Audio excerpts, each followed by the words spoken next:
Hello दोस्तों, आप लोग कैसे हैं। आप लोगों का स्वागत है एस आर्ट लर्निंग में। इस चैनल के माध्यम से आप लोगों को डेली डिक्टेशन और आउटलाइन दोनों प्रोवाइड किया जाता है। और इस चैनल पर दो डिक्टेशन बोला जाता है, एक दैनिक जागरण का और एक हिंदुस्तान का। दैनिक जागरण का स्पीड रहता है 40 और 80, और हिंदुस्तान का रहता है 70, 80 और 90। यदि इसका पीडीएफ चाहिए तो हमारे टेलीग्राम चैनल से जुड़ सकते हैं आप लोग, वहाँ से पीडीएफ ले सकते हैं। तो स्टार्ट करते हैं दैनिक जागरण का।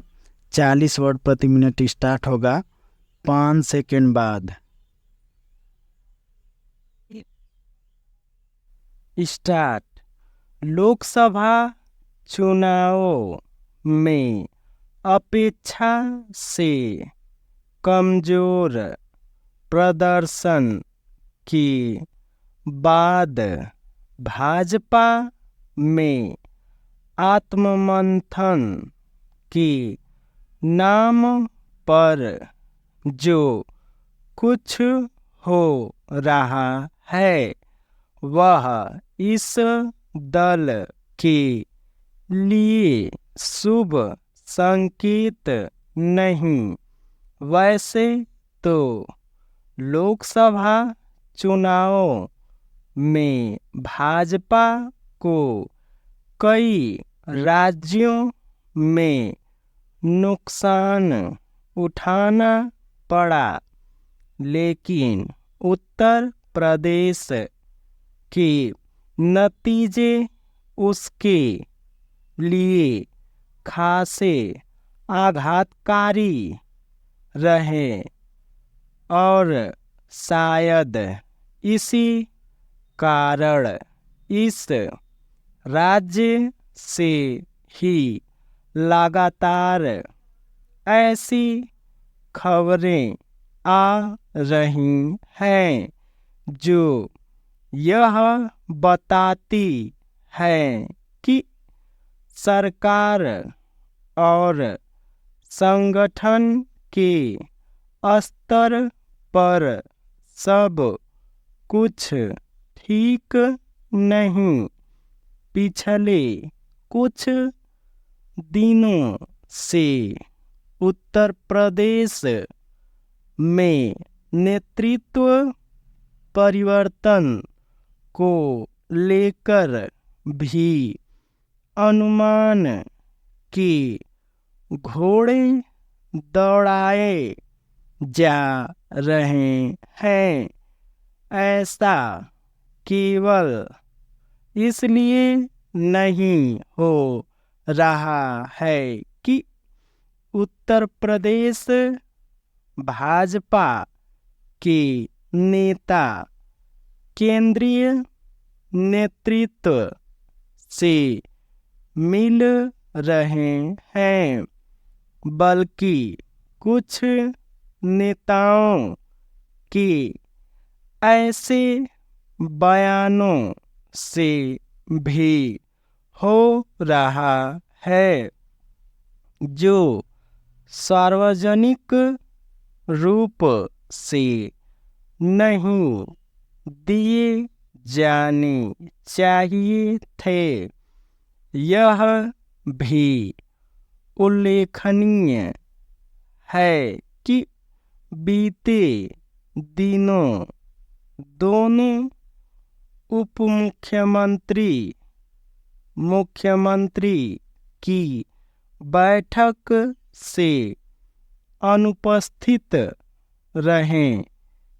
यह महज दुर्योग नहीं हो सकता कि हाल के समय में यह दूसरी बार है जब दोनों उप मुख्यमंत्री की बैठक में नहीं गए।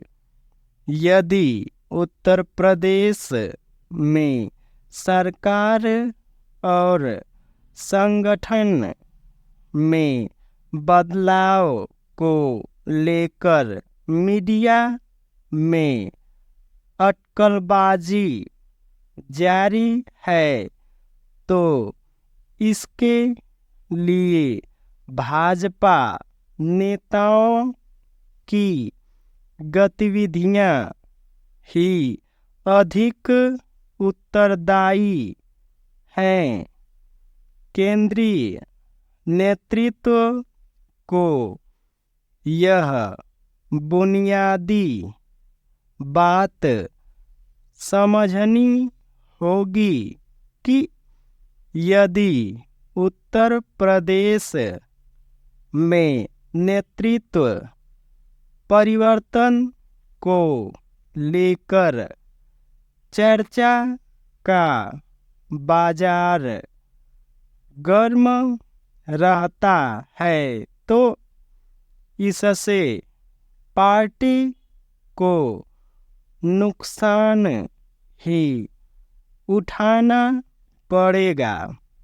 उसे अपने नेताओं की अनावश्यक बयानबाजी पर रोक लगानी होगी, अन्यथा जनता को यही संदेश जाएगा कि उन्हें किसी का संरक्षण मिल रहा है।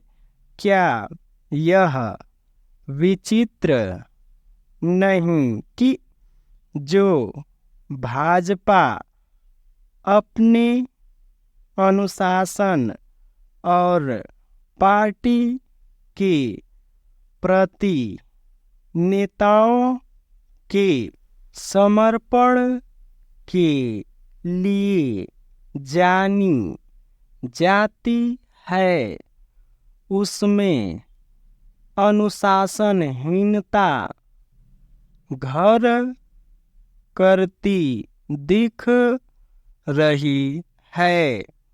यदि सरकार और संगठन में कोई परिवर्तन होने हैं, तो वे किए जाने चाहिए, लेकिन घर की बात बाहर लाए बिना सरकार और संगठन में संभावित परिवर्तन को लेकर अटकलबाजियों का दौर पार्टी कार्यकर्ताओं के मनोबल पर बुरा प्रभाव डालने वाला तो है ही, विपक्षी नेताओं को कटाक्ष करने का अवसर देने वाला भी है। उत्तर प्रदेश में शीघ्र ही 10 विधानसभा सीटों पर उपचुनाव होने हैं। इसे देखते हुए होना तो यह चाहिए कि पार्टी नेता अपने मतभेद भुलाकर एकजुट हों। उनमें एकजुटता होनी ही नहीं चाहिए, बल्कि दिखनी भी चाहिए। फिलहाल ऐसा नहीं है। यदि उत्तर प्रदेश में लोकसभा चुनावों में भाजपा 33 सीटों पर ही सिमट गई, तो इसके लिए केवल राज्य सरकार को दोष देना सही नहीं होगा। इसी तरह केवल संगठन को कटघरे में खड़ा करने से भी बात नहीं बनने वाली। निराशाजनक चुनाव नतीजों के लिए दोनों ही उत्तरदायी हैं और दोनों को अपनी कमजोरी दूर करनी होगी। यही काम केंद्रीय नेतृत्व को भी करना होगा, क्योंकि जो नतीजे आए उनके लिए कहीं न कहीं वह भी जिम्मेदार है। ये डिक्टेशन 40 वर्ड प्रति मिनट समाप्त हुआ। अब स्टार्ट होगा 80 वर्ड प्रति मिनट 5 सेकेंड बाद। स्टार्ट।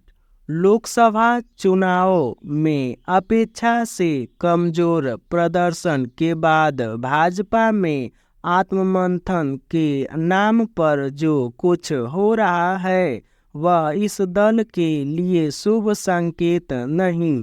वैसे तो लोकसभा चुनाव में भाजपा को कई राज्यों में नुकसान उठाना पड़ा, लेकिन उत्तर प्रदेश के नतीजे उसके लिए खासे आघातकारी रहे और शायद इसी कारण इस राज्य से ही लगातार ऐसी खबरें आ रही हैं जो यह बताती है कि सरकार और संगठन के स्तर पर सब कुछ ठीक नहीं। पिछले कुछ दिनों से उत्तर प्रदेश में नेतृत्व परिवर्तन को लेकर भी अनुमान के घोड़े दौड़ाए जा रहे हैं।